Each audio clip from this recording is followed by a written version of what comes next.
చేత కట్టండి అని చెప్పి పాపం ఎంతో దీనంగా ఢిల్లీ గుమ్మాల ముందు అలా పడిగాపులు కాచి కాచి కాచి కాచి కాచి కాచి మొత్తానికి పొత్తు కుదుర్చుకుంటే చాలామంది దీన్ని విమర్శించారు.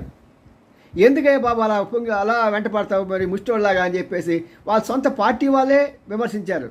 కానీ ఈరోజు పరిస్థితి చూడండి, ఎలక్షన్స్ జరిగిపోయాయి. జరిగిన తర్వాత ఎప్పుడూ లేని విధంగా, ఎప్పుడూ లేనంతగా, ఎప్పుడు ఊహించినంతగా మన తెలుగు రాష్ట్రాల్లో ఎంత దాడులు, అసలు ఎంత ఘోరంగా ఒకరినొకరిని ఇళ్ల మీదకి ఆడవారిని సైతం లెక్క చేయకుండా దాడులు చేయడం చూస్తూ ఉన్నాం. మరి అలాంటి పరిస్థితుల్లో మరి కేంద్ర ప్రభుత్వం వెంటనే తెలుసుకొని ఆ డిఐజీని అందరినీ మార్చేసి తర్వాత ఇక అక్కడ సిట్ను ఏర్పాటు చేసింది. అది కూడా మంచి వ్యక్తి చేత. మరి ఇలాంటివన్నీ ఉంటాయని బాబు ఆ రోజున బీజేపీ చుట్టూ బాబు బాబు బాబు అని తిరిగింది. ఇప్పటికైనా అర్థమైందా? బాబు అంటే మజాకానేంటి?